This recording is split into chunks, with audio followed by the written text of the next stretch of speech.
Welcome back जी नाज़रीन, हम break से वापस आ चुके हैं और आप देख रहे हैं पाक अलर्ट्स और हमारा show views and reviews with एनीशा।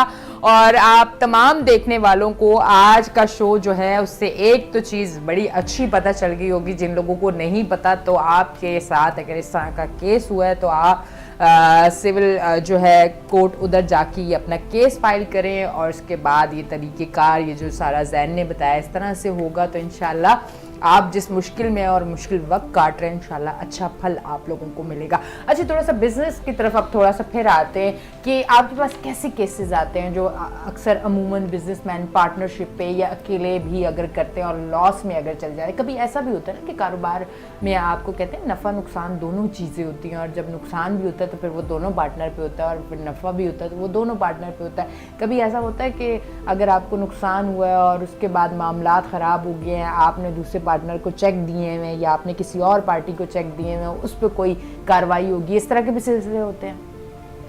बिल्कुल होते हैं। इसके ऊपर जो है जाहिर सी बात है, मैंने आपसे कहा था ना कि शुरू में कि एक जो पार्टनरशिप और जो इस तरह की जो बिज़नेस के जो मामलात होते हैं ना वो अगर रिटर्न में होते हैं ना तो वो आपके लिए इनके लिए कानून के लिए हर चीज़ के लिए एक हर चीज़ मतलब वक्त की ज़िया से बचने के आपके लिए एक फ़ायदा है हर लिहाज से। हाँ।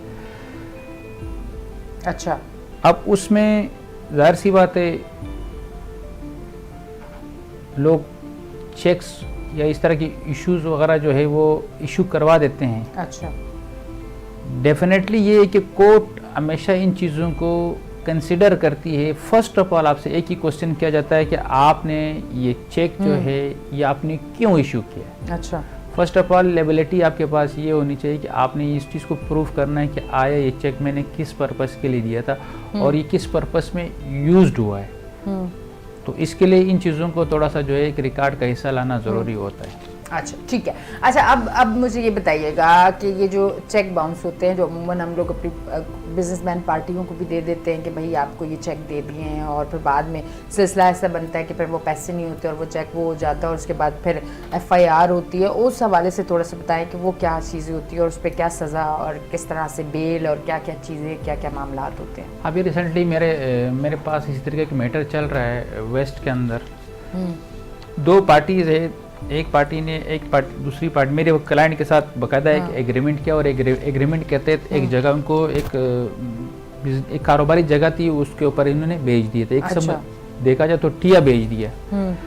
अब इनका एग्रीमेंट हो गया था 25 लाख रुपए का। अच्छा, 25 लाख रुपए का एग्रीमेंट हो गया था। 25 लाख एग्रीमेंट के अंदर उसने क्या करा, देने वाले ने 15 लाख रुपए नेट कैश ले लिए और 10 लाख रुपए के 10 लाख के दो चेक ले लिए 5-5 लाख रुपए के। 25 लाख रुपए के 25 लाख रुपए समझ उसने रिकवर कर लिए। इनके 15 लाख नेट कैश हो गए और 10 लाख रुपए के चेक हो गए। आफ्टर ऐसे भी हुआ है, आफ्टर 18 डेज 18 दिन के बाद या 16 दिन के बाद कोर्ट का बैलिफ जाता है, रिट निकलती है और मेरे क्लाइंट से कहती है कि आप ये जगह खाली करो।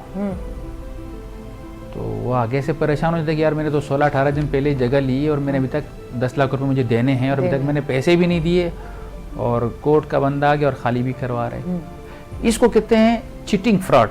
अच्छा, वो कहते हैं ना जब तक दुनिया के अंदर लालची लोग जिंदा है ना चीटर बुके नहीं सोते हैं। अब उन्होंने इस पर्पज में साथ एग्रीमेंट किया था कि मैं आपके ऊपर एक टिया बेच रहा हूँ, मगर उस एग्रीमेंट के अंदर वैसे उसने उसको ये नहीं बताया कि यार इस जगह के ऊपर ऑलरेडी 2 साल सिविल केस चला है, 1 साल जो है एग्जीक्यूशन चला है। अब एग्जीक्यूशन का 15-20 दिन के बाद जो है रिट निकलने वाला है तो मैं आपको ये दे रहा हूँ। तो उसके साथ ये हो गया था। 18 दिन के बाद जब होटल खाली हो गई पैरल फिर इसने जो ओनर था उसका सेटलमेंट करके वो जगह जो है वो ले लिए। अब उस बंदे ने क्या करा, उसको बार बार ब्लैकमेल करता रहा कि भाई मुझे मेरे पैसे दो, मुझे मेरे पैसे दो, तो पैसे उसको नहीं मिले। फिर उसने क्या करा, उसके खिलाफ वो जो मेरे क्लाइंट है उसने जाके इसके घर पे 2 गवाहों के सामने उनको 5 लाख रुपए दे दिए और उसको बोला कि बाकी 5 लाख रुपए भी हम आपको देंगे। इतने शरीफ लोग हैं, इतना बड़ा इंसिडेंट, इतना बड़ा चीट होने के बावजूद उन्होंने कहा नहीं हमने लिख के भी दे दिए, जरगा भी हुआ है, पंचायत भी हुई है, अब तो देने ही देने हैं। खैर हमारे साथ मामला हो गए, तो चीज़ें हो गई थी, हमने तो मालिक मकान के साथ सेटलमेंट कर लिया, बस वो करके दे रहे।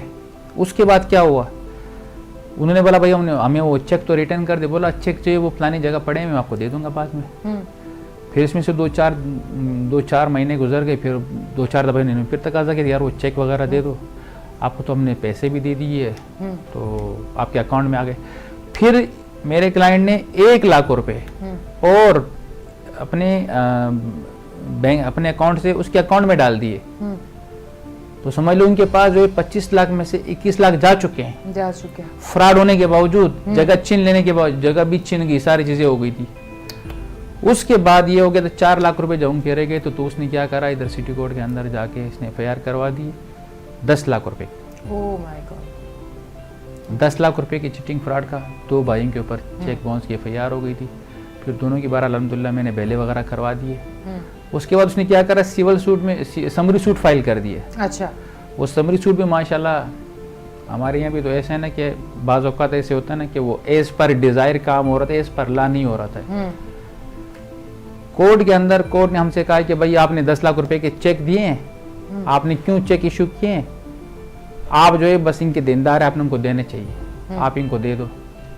हमने उसका जवाब भी दावा दे दी कि भाई इस तरीके से मेरे साथ ये कोर्ट का ऑर्डर है, जगह मेरे से खाली हो गई थी और ये मैंने इसको ये चेक दिए थे, उस दौरान जो है मैंने ये 1 लाख रुपए अलग दिए हैं जो कि थ्रू अकाउंट गए हैं। चलो जो 5 लाख रुपए मैंने उसके घर पे दिए हैं 2 गवाहों के बीच में, अगर वो रिटर्न में नहीं है, ये तो रिटर्न में इसका तो उसने कोई जिक्र ही नहीं किया। डाउट तो आ गई चीज़ों में, लेकिन अनफॉर्चुनेटली वो उन्होंने माना नहीं है और उन्होंने हमारी जो एप्लीकेशन थी उसको डिसमिस कर दिया। अब कल या परसों जो है इंशाल्लाह मैं जाऊंगा हाई कोर्ट के अंदर। अच्छा। इस ऑर्डर के खिलाफ। अब कोर्ट कहती है कि नहीं आपने 10 लाख रुपए इनको देने, वो जो मैंने 5 लाख रुपए दिए उनको कंसिडर नहीं किया। अच्छा। जो मैंने लाख रुपए अलग से दिए हैं उनको कंसिडर नहीं किया। जो कोर्ट के मैंने दूसरी कोर्ट से जो मेरे खिलाफ जो होटल के ऑर्डर निकले थे किसी चीज को कंसिडर नहीं, सिर्फ इस बुनियाद पर आपने इसको चेक दिए, बस आपको देने हैं, आपको देना चाहिए। अच्छा। सिर्फ इस बुनियाद के ऊपर। इंशाल्लाह मैं कल परसों जा रहा हूँ, उसके लिए हाई कोर्ट जा रहा हूँ और हाई कोर्ट से इंशाल्लाह मुझे उम्मीद है कि ये ऑर्डर जो इंशाल्लाह हमारे क्लाइंट की फेवर में हो जाएगा इंशाल्लाह। जाते जाते हमारे जो कारोबारी हजरात हैं उनको कुछ टिप्स अगर देना चाहें, कोई बात करना चाहें तो लास्ट में कुछ कहना चाहें तो? सबसे पहले तो मैं ये कहना चाहता हूँ कि जो भी कारोबार स्टार्ट करना हो तो स्टार्ट करने के जो असूल कानून ज़वाबित होते हैं, इखलाकी, कानूनी, समाजी, इन तमाम चीज़ों के ऊपर अमल करें और इंशाल्लाह यही कि कोई नुकसान नहीं होगा। जो कुछ भी करना है रिटर्न की शक्ल में होगा। रिटर्न की शक्ल में ये होगा कि आप भी मुतमईन होंगे, वो भी मुतमईन होंगे, आप उनके खिलाफ कार्रवाई नहीं कर सकेंगे, वो आपके खिलाफ कार्रवाई नहीं कर सकेंगे। इसी तरीके से आप लोग जो है अपने अपने डोमेन के अंदर जो है बाउंड आउट होंगे, एक दूसरे के मामलात में इंटरफेयर नहीं करेंगे। अगर इन केस अनफॉर्चुनेटली आप लोग मामलात नहीं चल सकते हैं तो वो भी उस क्लास के अंदर शामिल होती है और उसके तहत खुशी खुशी अपने जो भी कारोबार होता है या जो भी एग्रीमेंट होता है या भी जो आपके पार्टनरशिप होती है उसको आप इजीली प्यार मोहब्बत से भी खाली कर सकते हैं, बजाय कल को लड़ाई झगड़े की, बजाय एक दूसरे के खिलाफ FIR करवाने की, बजाय अपने ताल्लुकात ख़राब करने की, बजाय अपनी नीयत ख़राब करने की, बजाय अपने जो दीगर मामलात होते हैं लड़ाई झगड़ा, पंचायतें, FIR वगैरह, इन तमाम चीज़ों से बचने के लिए बेस्ट ऑप्शन यही है कि जो कुछ भी करना है वो रिटर्न में करे, लिख के करे। लिख करना ही कि दोनों के लिए बेहतर रहता है और फ़ायदेमंद रहता है। थैंक यू ज़ैन, आप तशरीफ़ लेके आए, थैंक यू वेरी मच। इसी तरह ऐसे टॉपिक पे हम लेके आते रहेंगे ताकि जो हमारे देखने वाले हैं अवेयरनेस उनको मिले हमारे प्रोग्राम का। जो एक अहम जो जब ये प्रोग्राम शुरू हुआ तो एक अहम चीज़ जो पहली चीज़ थी वो यही थी कि प्रोग्राम से आप कुछ ना कुछ ज़रूर सीखें, तो वही सिलसिला हमने अभी तक जारी रखा। यकीनन आज का प्रोग्राम भी आपके लिए बड़ा अहमियत का हामिल होगा। इसी तरह हमारे प्रोग्राम को पसंद करते रहें, अच्छे अच्छे कमेंट्स भी दें और अगर कोई किसी और टॉपिक पे आप चाहते हैं कि ज़ैन से मैं बात करूं किसी और टॉपिक या किसी और केस के हवाले से, तो ज़रूर मुझे बताइएगा आप कमेंट्स में आके, तो उस पर हम ज़रूर शो पे बात करेंगे। अब तक के लिए इतना ही। अपनी होस्ट एनिशा को दें इजाज़त, फिर मिलेंगे। अल्लाह हाफ़िज़।